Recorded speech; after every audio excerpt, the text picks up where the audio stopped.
Hello everyone, Kenoki here, and today we find ourselves for a video, a game review between Leenock and What the Fuck. But who is What the Fuck? What the Fuck is BeastyQt. If you just watch my review of the Muslim versus sort of, one of the things that I pointed out was the lack of static defense.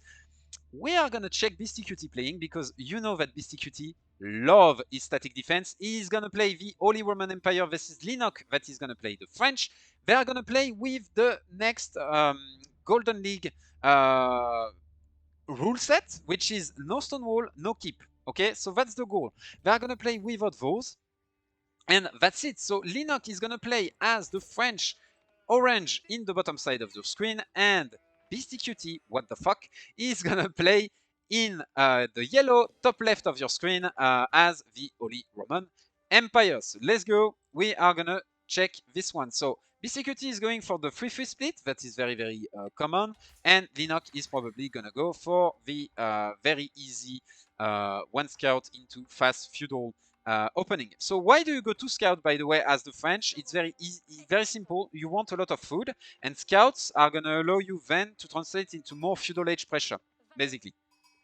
And your advantage in training speed, in villager training speed, is gonna basically compensate the fact that you invested for an early scout. And that way you have more food, and that way you can keep up the pressure for longer. That's basically the goal of that second scout.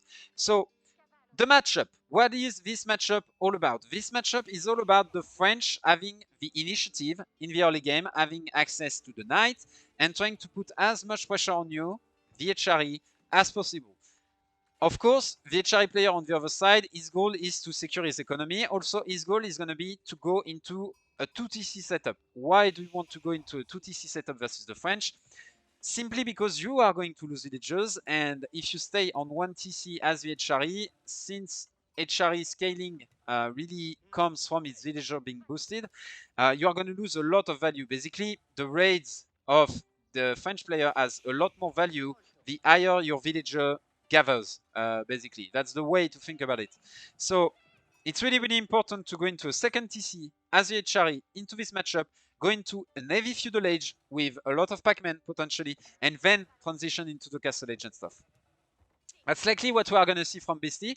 Maybe he's going to go into a fast castle, but honestly, I don't think so, because it is extremely complicated. One thing you have to understand is that when you do a fast castle, you then need resources that you are going to be able to gather in that castle age to make use of it. The thing is, like, if you don't go into a 2TC setup, you are not gonna have access to this, you are not gonna have access to this, you are not gonna have access to this source of food. So basically you are gonna transition into a castle age, and then you are gonna have to do a farm transition. If you try to do both of these at the same time, you are going to fail. Okay, that's the big thing. You are going to fail, no matter who you are, no matter what you're called, no matter who you are doing it against, almost, you are going to fail.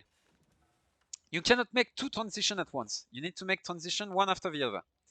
So we can see here BeastyQt is going for an Aken Chapel that is going to boost both his food, both his gold, and I believe his stone. So we could very well see a fast second TC setup. I like what BeastyQt is doing, by the way. He's taking those villagers and he's putting them on purpose at the back, so that way he's not boosting them with that prelate. You need to understand the prelate needs to boost 8 villagers at all time and move as little as possible. Okay, so for example, what you can do, there you go, he's gonna get 8 villagers onto the stone and boost them. So actually, extremely well played by Beasty, simply because he's using that prelate to 100% of its ability, and that's really, really important. You see, boom, he's making sure that his prelate is not boosting those villagers and really are boosting those. So this is really on purpose, and I really like this by Beasty, showing a great mastery of the civilization. On the other side, we can see Leenock. He is going for a fast feudal age with wheelbarrow. The goal is to have 100 gold as he hits feudal age, is to have 140 food on top of your villager production, so that way you can immediately get a knight. You already got the wheelbarrow, and you are ready to expand onto the hunts and take real control of the map. So that's what Leenock is going to aim to do. On his side, Beastie, as we said before, he's gonna go for the feudal age approach with double TC, probably double TC racks into a castle age, probably. And we can see, like I was saying before, and I love what he's doing once again. He's being very focused on his eco, basically moving all of his villagers at once, so that way he can boost them more efficiently with the prelate. I really like this. Once again, you can see the strength of the double scout opening. If I put myself in the vision of Leenock, he sees absolutely everything. And look at the number of sheep that BeastyQt got. Look at the number of sheep that Leenock got. That's why the French are opening with double scout, because they don't pay the price, the economic price for it. At the same time, we can see BeastyQt is gonna throw a Rax on the field. I really like this, and I like seeing this. Some villagers are moving forward from Leenock. He's gonna go for potentially 2 knights, just one knight. He's gonna go for 1 knight into a second TC, and at the same time, he's gonna bring villager forward in order to try to get an outpost forward. Interesting, very, very interesting. However, this is opening himself, because his opponent can quickly go into Spearman and try to deny this. He needs to protect the villager with the knight. I really like this. So you see, already we see a lot more outposts than in the previous game. Leenock knows he has the initiative. What he's trying to do is secure this initiative with an outpost, and then he can take control of this hunt and deny this hunt from his opponent by gathering it himself. And I really like seeing this. We can see that BeastyQt is going into a second TC right now. So now, the only thing I would say about Leenock build order, I would have loved to see a second knight. Okay, a second knight before doing all of this. Why? Very simply because that way you can both secure your outpost and you can try to deny this. Right now, he couldn't do both, basically. Also, the knight, when you have two, you can one-shot villagers. It doesn't have the +1 upgrade either, so it means that he's gonna need a lot of hits in order to kill some opponents. If he had 2 knights, especially with +1 mini upgrade, he could dive in, boom, and get some kills here. So I would have loved to see a little bit more aggression on the side of Leenock and a transition towards that stone that is a little bit slower in order to deal more damage, in order to inflict more pain onto his opponent. However, I respect the choice. I understand why he's doing it. I still think it's not worth it. I still believe that you should go for a little bit more aggression as the French. I really like this outpost though. As I said, I really think this outpost is extremely smart because he's gonna deny the wood long term. He's securing this, making it so he can secure the food for himself, and he's gonna force Beastie into a very fast farm transition, or Beastie is going to have to mass very quickly, way too quickly if you want my opinion, in order to down this outpost. So I really like this. And we can see Leenock is preparing for a farm transition here, and that's why he's going into so many villagers onto wood. He needs a lot of villagers onto wood. So Beastie is gonna rotate those villagers into a safer position. Very, very good play by him. And he's gonna finally secure the wall, I hope. Take those villagers, put them here, but overall, really fine. We can see on the other side that Leenock is starting to go into his blacksmith upgrade. The big thing here is to be careful. The Holy Roman Empire player is looking to go Castle Age. That's his goal. He's looking to go Castle Age and secure a farm transition. So what do you have to do? You have to deny that gold, or you have to inflict, or you have to go to Castle Age yourself fast enough, or mass enough in order to basically burst into your opponent base as he goes to Castle Age. Those are the options. Right now we see some archers from Leenock. The +1 range attack and the fact that he's adding a second archery range is telling me that he's probably looking to go into a bust. He's probably looking to kill his opponent as he goes to Castle Age. However, I'm not sure he's going to be fast enough. We are going to see. BeastyQt is going into horticulture. He was looking to go into textile. He went against it. I'm not a huge fan of horticulture as well. Why is that? Because you are basically delaying yourself into Castle Age by doing so. However, BeastyQt feels very confident into his ability to go Castle Age, and Leenock is not fast enough to deny that Castle Age. So that's what I mean. I really feel like Leenock is taking a little bit too much time right now. And at the same, like, he was a bit too greedy. I really think a second knight would have done a lot more in denying this TC, applying a lot more pressure, delaying the game plan of BeastyQt, and making sure that he cannot go into this double TC into fast castle setup as easily. I feel like BeastyQt, it's a bit too easy for him at this point, and Leenock is respecting a little bit too much. Okay, you see what I mean? So now we can see that that Leenock is still trying to scale. He's training some units, a bit more units, but his production is far below what he needs if he wants to burst into his opponent base, as his opponent is already going Castle Age. That's what I mean. Like, you need to really smash your opponent into your opponent base in a few minutes right now. Or if you don't smash into your opponent base, you need to be able to contest the map. But the thing is, as Castle Age units are gonna come out of the HRI player, and since his food production is starting to stabilize with some farms, it's gonna be difficult, if you see what I mean, to keep up. Because Castle Age Knights are strong. Castle Age Knights are strong. Yeah, I know. I know, right? Men at Arms are strong. Ardent Spearmen are very strong as well. And they are going to be a problem for Leenock. So there you go. We see the Castle Age. The farm transition is going on from BeastyQt side. And now he's going to try to move on the food. Okay. So that's the big thing. That's the big thing from Leenock. Now, you need to understand, okay, I don't have enough. I don't have enough to just burst into my opponent base. Okay, what do I need to do then? I need to make sure that my opponent cannot use his Castle Age. How does his opponent want to use his Castle Age? By getting access to food. If BeastyQt has access to food, then he can make something out of his Castle Age. And immediately we can see the reaction from Leenock. I love this. Man, do I love casting good players. Oh!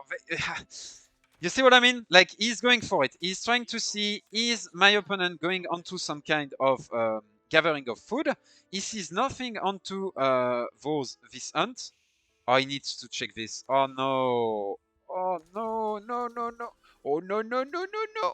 There you go. He sees a predator. Oh, he was moving out for the relic. Okay, it was not for the food.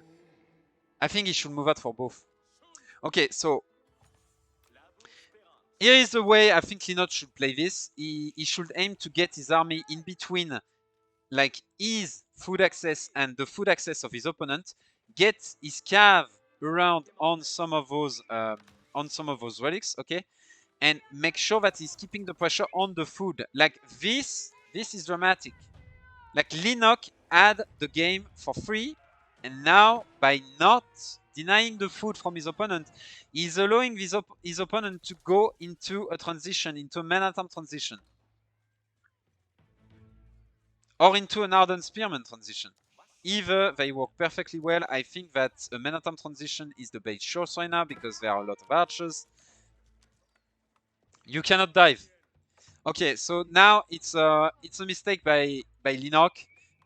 So basically, remember, I'm very often using this model: Kaipass, control, initiative, pace, attrition, surrender. Right now, what Leenock is trying to do is trying to raise the pace while he doesn't have control of the map and while he doesn't really have control of the initiative. You see what I mean? Like, he hasn't truly secured control of the map, and he's already trying to move into attrition, basically, by doing real damage to his opponent. What he needs to do is take control of the map and make sure his opponent cannot gather resources around the map. And there you go, that's what he's doing. 1,000 resources too late. All of those berries have almost been exhausted. Okay, so that's a bit too late, sadly. By the way, Leenock, you went for an outpost here. Go for an outpost here. Go for an outpost here. And that way, you don't even have to put units in order to check what your opponent is doing. All you have to do in that case is you have to react to what you see instead of trying to anticipate. Leenock is going into a Castle Age. I'm not a huge fan of this. I think he should have stayed in feudal and keep the pressure and make it impossible basically for his opponent to really play this game in many ways. He is going into Castle Age, which means he has less units. It's harder for him to keep the choke. His opponent, BeastyQt, is going to be aware of it, and he's going to start to try pushing out. So there you go. We have the Veteran Knight that is coming out. And now all you need to do is keep denying this, keep denying access to this, force the HRE player into his base. That's the last gold mine. Then the next gold mine is here. Okay? So you need to take position around this side of the map in order to deny all of this.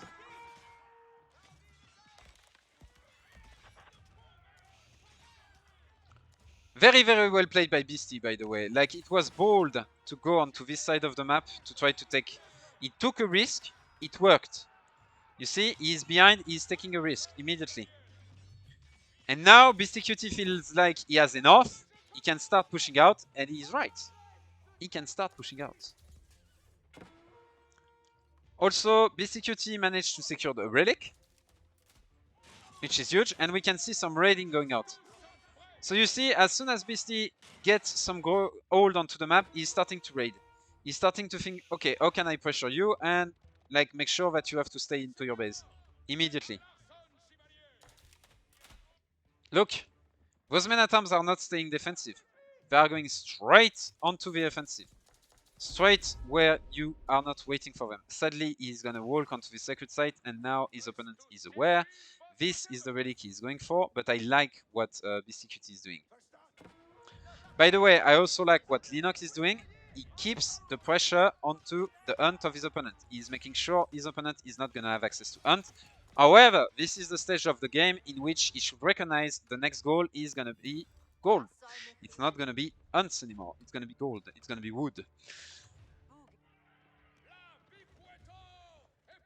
So once again, I'm going to reiterate, but if you have an outpost here that is giving you the vision for this entire time and denying this, there is never this happening, then thanks to this outpost, you can easily move into this. You see what I mean? If you want to secure this, quick palisade, that's it. Your opponent has to walk around. You have the time to get your villagers into your outpost. That's it. You see what I mean? That's the kind of stuff that you should aim to do. We can see BeastyQt is trying to raid into his opponent's base. Once again, very good play. Now, what BeastyQt is trying to do is trying to make it so his opponent has to react onto fronts. That's what his opponent has to do, and Leenock is going to struggle to deal onto fronts because the thing with men at arms that you have to understand, they are way too tanky for their cost, and especially HRE men at arms, they also deal way too much damage for their cost. And that's the issue. They are extremely cost-efficient unit. The only problem is you need to get them where you want to. That's the only issue with this unit, okay? But there you go. BeastyQt is getting them where he wants to. He is forcing his opponent on multiple fronts, which allow him to gain time onto his goal because his opponent cannot micro on two sides, and so he has to go back while he is dealing with what's happening at the back because he's feared of getting cleaned up, and rightfully so. Okay? And look at what Beasty is doing. He's going into Outpost. You see, he's trying to secure his base, he's trying to secure his map control, the map that he needs. What he needs is to secure those farms, he needs to secure that gold, and he's doing exactly that. Okay guys, that's what I mean by outposts. Outposts are key. You see what this outpost created in the beginning? This hunt is never going to be taken. A second outpost here and this would have never been taken. A third outpost here and this would have never been taken. That was the entire goal of that early game, making sure that your opponent cannot access food. BeastyQt managed to do it. And now he's in a solid spot. And now we can see Spring Golden placement is coming. I would like to see a relic being picked here and put here into this. But there you go. By the way, Leenock behind this, he has managed to grab a relic. However, there are 3 relics into BeastyQt pocket. And Leenock is going to grab 2 relics. Boom! And there you go. We can see the Spring Golden placement starting to do his magic. So, is this fight good for Leenock? The answer is yes and no. Why the answer is yes? Because he's forcing some trading onto his opponent. The fight is happening onto his opponent's side of the map. Why is the answer no? Because he's close to his opponent production. He is under Spring Gold Towers, and he's not doing long-lasting damage yet. There you go. Finally, he's getting... Oh, he's not gonna commit. He's not gonna commit. Okay. So, why is this fight not really that important yet? Because he hasn't done damage and he hasn't secured more of the map behind this. What I would like to see is as you push like this, Leenock, get an outpost here, get an outpost around here once again, and settle for a long push. You need to settle for a long push. You need to be ready for a long push. As long as you try to play a short game versus a player that is doing everything he can to break, to slow it down, you are not going to win versus a good player. And we can see BeastyQt raids are starting to come in. They are starting to be a little bit of an issue. He's trying to force APM onto his opponent. So once again, always the same thing. Pace, guys. Pace, pace, pace, pace, pace. You need outpost in order to secure the pace, in order to secure the map control, in order to make sure that you keep the initiative. No outpost here. He's getting cleaned up. Why? Because he couldn't see the army coming out. He couldn't see the army massing. He doesn't have a safe position to fall back to, and so he's getting cleaned up. He's losing for some units for free.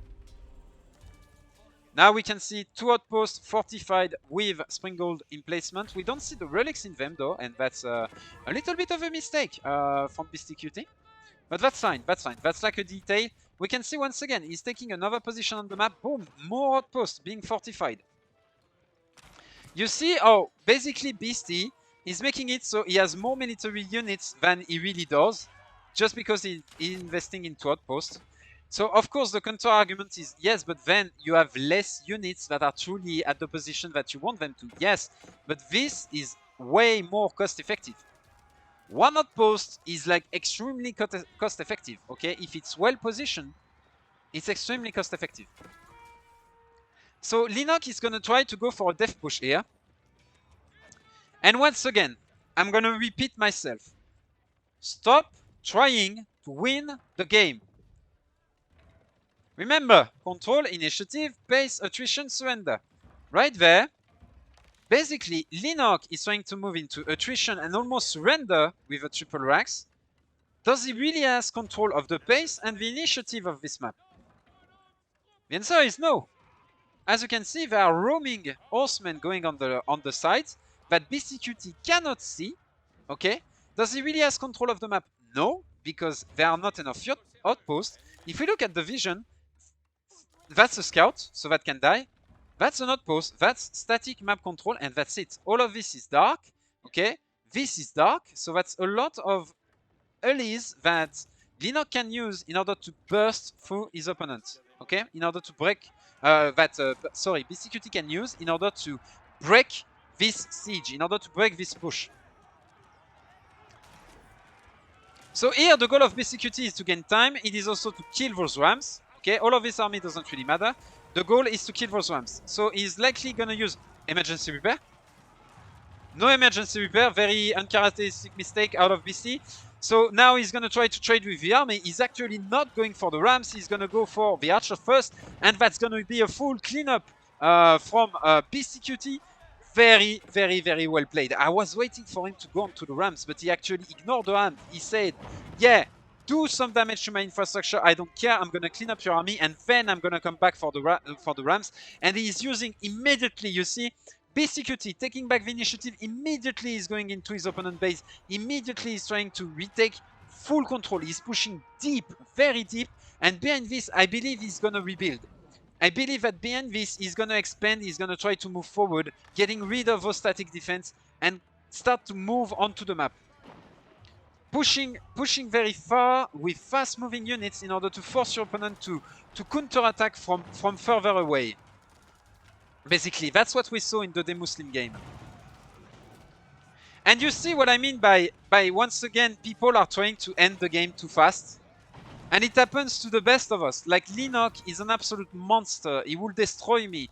But by trying to move into a game-winning state too early and by not taking his time, he's opening himself to a counter-attack. And BeastyQt is bouncing on it like a beast. Like a beast. He pounced on it. He's immediately retaking control. And now he's pushing forward. Now he's cleaning the army of his opponent. The static defense has been lost. Leenock has lost almost all of the map control that he had. The only like resemblance of map control that he has is this army. But this army, I'm not sure it can win against the army of BeastyQt, especially this close from BeastyQt reinforcement.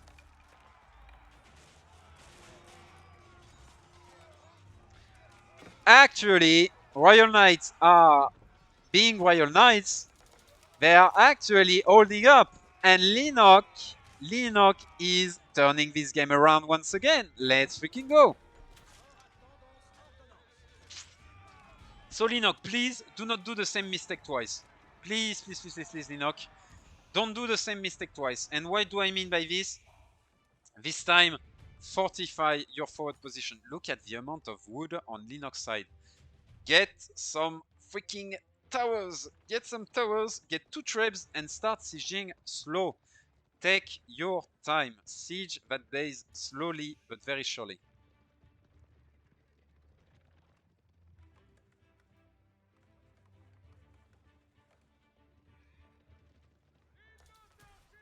And now Leenock is coming onto the side. He's going to deny once again access to resources to BeastyQt. But BeastyQt, by the way, that's a cool advanced advice. Don't expand on one side in the late game, expand on 2 sides. So at least if your opponent denies one side, you have the second side that is not denied. Okay, that's a very advanced move right there, but I really like that BeastyQt is actually doing it. And once again, what is the counter to this? Vision. And by that I mean static defense. Okay guys, once again, make Outpost. Like, I cannot stress it enough. Okay, you can see as soon as BeastyQt is expanding, look at the number of outposts he's making in order to secure the position. It is insane. It is insane. So now we can see the double trap setup. Once again, what I don't like, you know me, there are no static defense.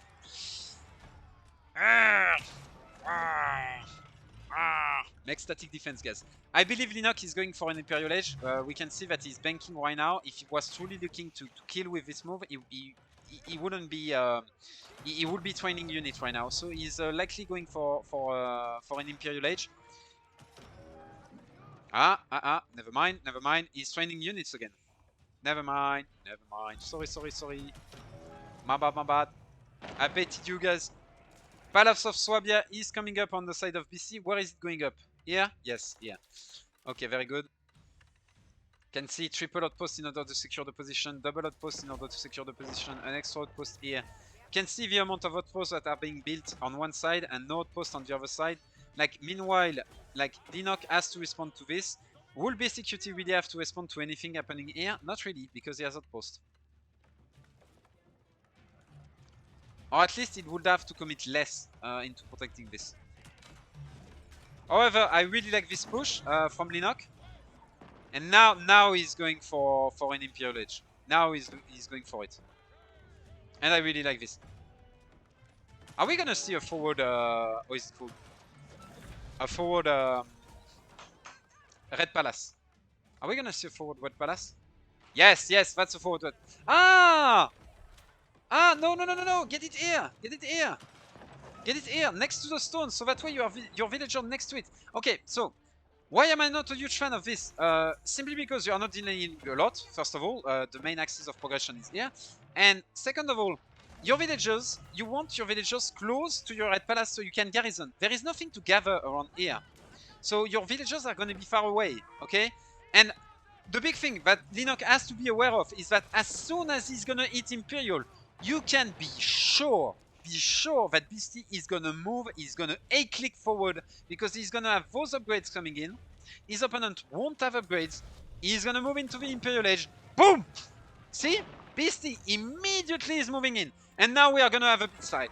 BeastyQt is gonna try to win this fight. He's expecting a College of Artillery. And right there, like, Leenock, take those villagers, put those villagers in here. You have 5 trebuchets. Those trebuchets do nothing when it comes to killing your opponent. You need units into that freaking Red Palace. Leenock! Come on, Leenock! Get those villagers in there! Leenock! You could wipe this army! No! No, BeastyQt is gonna clean that fight. Easy peasy lemon squeezy because he has more. All Leenock had to do is garrison villager into this. You see what I mean by you need your villager next to your red palace, so that way it's easy to jump in, to quickly jump in, to force your opponent back. Right now it's not as easy to jump in. And right there, BeastyQt is retaking the lead. He is retaking the lead, and immediately, look what BeastyQt is doing. Look, that's what I mean. That's what I mean when I say, when you push, when you have the initiative, behind it, you secure it with towers. That's what Leenock failed to do in this game. That's what BeastyQt is doing. Every time he gets the initiative, every single time, towers freaking everywhere. Look at the amount of outposts. And immediately he's raising a line of outposts on this side of the map. I don't know how to switch from one player to another with how is it called? With the quick button. So I'm gonna do this. I hope I'm gonna stay into BeastyQt side. Yes, there you go. Sorry for this, guys. And now we can see. Look at the vision. It's insane. It's absolutely insane. The only weakness here is here. Basically, it's the main front, but he doesn't care. That's where all of his reinforcements are gonna come from. So he's securing the main front with reinforcement, and he's securing the sides with static defense. Do the same, guys. Do the same. So now, what is the deal for Leenock? He still has an anchor point here with the red palace. He needs to rotate around this anchor point. What is the most important to pressure? Is it that left side or is it the right side? Okay, that's what he has to choose right now. Which side of this thing do you rotate? Okay, if you rotate on one side, you want static defense on the other side. So for example, if I was Leenock, I would rotate on the right side. Why? Because he's more set it up on this side. Okay, and we can see BeastyQt trying to secure that goal, making sure that his opponent cannot get it. Very, very smart. The outposts are getting denied, but I'm pretty sure they are going to be replaced very, very soon. And you see how those outposts are basically making it slower for Leenock to get back onto the map.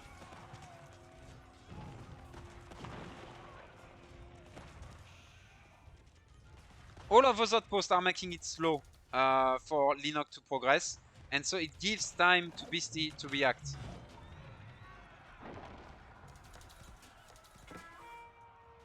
And we can see here the Trebs are putting pressure onto that red palace. They don't need outposts, those Trebs, because they are close to the reinforcement line. They are literally into the reinforcement line, close to the base. So it's going to be very hard for Leenock to commit into this. But he needs to, because if that red palace goes down, that's a real issue for him. But sadly, BeastyQt is online. The late game of the HRE is online. As I said, the outposts are online on the side, so there is no real possibility of going for raids. Once again, the Trebs are gonna get cleaned, but at what cost? The red palace is down, the red keep is down, and now the army is slowly gonna get cleaned by BeastyQt. Really, really, really cool game. Really cool game, guys. Once again, at the same time, guys, I'm not lying when I say outposts are strong, right? Look, tack, immediately it's gonna come out. As I said, the army here is getting clean. Leenock, if only, you see, bombard, immediately defensive outpost. There you go. If only Leenock had garrisoned his units, his villagers into that red palace and not lose this fight. If only. We can see, once again, BeastyQt trying to open the fight on two fronts. He has the initiative, so he's likely gonna progress with some outposts at the back of this. Once again, bombard and fortify outposts. You see, as soon as he has the initiative, boom, he secures the map behind it. As soon as he does.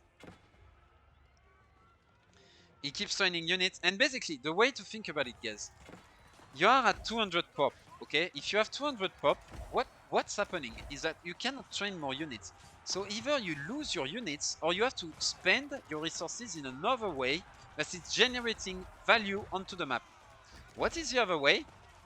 Static defense. Static defense is a way of generating value onto the map that doesn't use population space. Suddenly, You have another way of spending your resources that is generating value long term. And that's it. And that's exactly, once again, what BeastyQt is doing. He's going to invest into more production behind this. He's going to go onto this gold mine once again. Guys, I'm not lying. Like, the thing is, like at no point could Leenock just commit like 5 knights in order to clean this, because there are outposts with bombards. At no point Leenock can come here and just commit 5 knights in order to come here and take this, because there are outposts with bombards. You see what I mean? Over and over again, the answer is there are outposts with bombards. Look! Look! While he's pressuring the middle, BeastyQt is securing 2 outposts with bombards in the middle of the production line of his opponent. He is full population and still he is managing to spend his resources in a way that generates value, because he is making static defense while he is on full pop.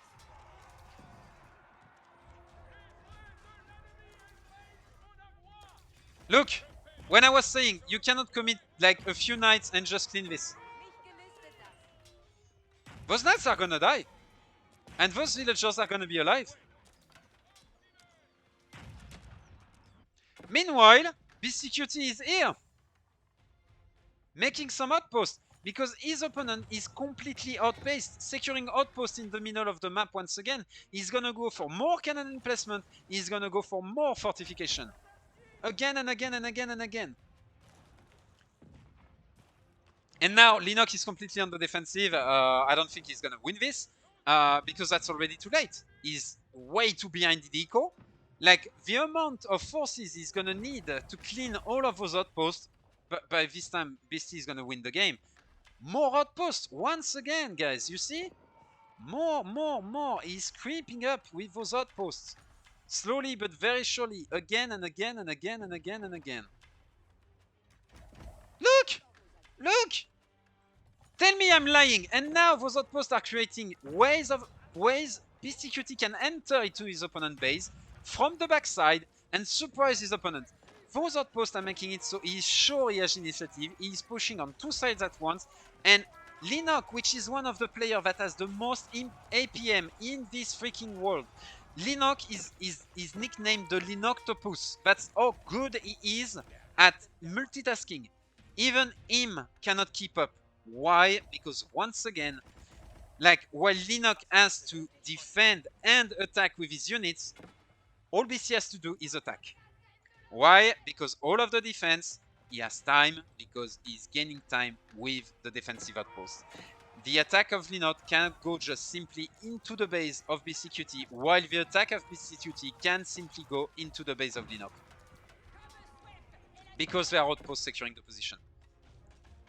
I'm really not lying, guys. Look, more outposts. Look at the freaking vision of BeastyQt. More outposts. Like BeastyQt is like a religious mantra, if I'm correct. I don't know if that's how you call it in English. In French, it's a montre religieuse, and basically what it is, it's an insect with very long arms, and you know, it's taking its opponent into his arms, like it breaks its opponent. That's exactly what Beasty is. He's spreading his arms slowly but surely. It's also like a spider, you know. It's getting its web slowly but surely around you, and suddenly it strangles you. Or cobra, you know, like a viper or something. Like not a viper, because a viper is a poisonous thing, but an anaconda, you know, like a big snake that is slowly but very surely strangling you. That's exactly what BeastyQt is doing, and that's thanks to us, of course. I think you can clearly see the difference in terms of the way Sort of and the Muslim are playing this and the way BeastyQt is playing this. I'm not saying BeastyQt is right in every way. For example, he left a clear opening to his opponent, and I really think Leenock could have won this game at many points. But Leenock basically didn't use this map control as well as he could have. Okay, so that's an issue. However, when it comes to the later stages of the game, like, I really think the strategy from Beasty right now is leaving some opening at the moment. Basically, that's the way I see it. And those openings may be exploited by very good players. I'm not saying it's easy, but they may be. However, when it comes to the late game, like the Muslim sort of all of the other players take note, because really, like, look at this. He's doing a fantastic job. He constantly knows where his opponent is. All he has to do is rally his units where he wants them to kill the opponent's units. His opponent cannot push. There are just too many outposts with cannon emplacement. He cannot push. And it keeps creeping, by the way. And you can see some units can go directly into his opponent's base thanks to this avenue that is secured by 2 outposts. So his opponent cannot come and just re-wall. There are 2 outposts here with cannon emplacement. You need to first deal with the outpost and then you can re-wall. Oh, Leenock is gonna try to go for a surround here. That's the big fight that he has to win. That's the big fight that he has to win. He's missing on the surround. Surround. No. The knights are derping. That's just an A move. You need to micro better than this. Just an A move is not gonna be enough. There you go. Leenock is now aware of it. He's going for the full surround. But is it too late? I think so. I think it is too late, sadly, and I think Leenock is likely going to surrender in the following minutes. As we can see, there is once again, very good, a cannon that is trying to go for this, but you can see, guys, I'm not lying to you when I say outpost are OP. Go for them, guys. Go for them, and there you go. The GG is being called by Leenock. Guys, I really hope you enjoyed this game. As I said, outposts are king. Map control is king. You can see that at no point, at the moment, like, once again, if we take this model that I really like to use in order to analyze game, the thing is, when it comes to pro gamers, when it comes to very good players, when it comes to the Muslim, when it comes to the BeastyQts and stuff, once they have control of the initiative, you can see how hard it is to get back control of the initiative on them. And it's especially true with BeastyQt. Why? Because BeastyQt, by going into so much static defense, it makes it impossible for you to retake the initiative, to retake control of the pace, to retake control of the map. Basically, BeastyQt, with his outpost, is making sure that you can never win this stage. He's making sure that you can never outpace him, that you can never take back the initiative as a result, and never take back control as a result. And I really urge you guys to do exactly the same. When you start winning, secure the map with Outpost. That's how you make sure that you are going to win in the long term. I hope you enjoyed this video, guys. It was a pleasure to cast for me. I hope it was useful. I hope you learned a lot. That was a clear contrast with the game that we have shown between the Muslim and sort of, and you can see that the game was way quicker. By the way, as a result, it's because BeastyQt is not letting his opponent a chance to come back. And he's slowly, as I said, strangling his opponent very slowly but very surely.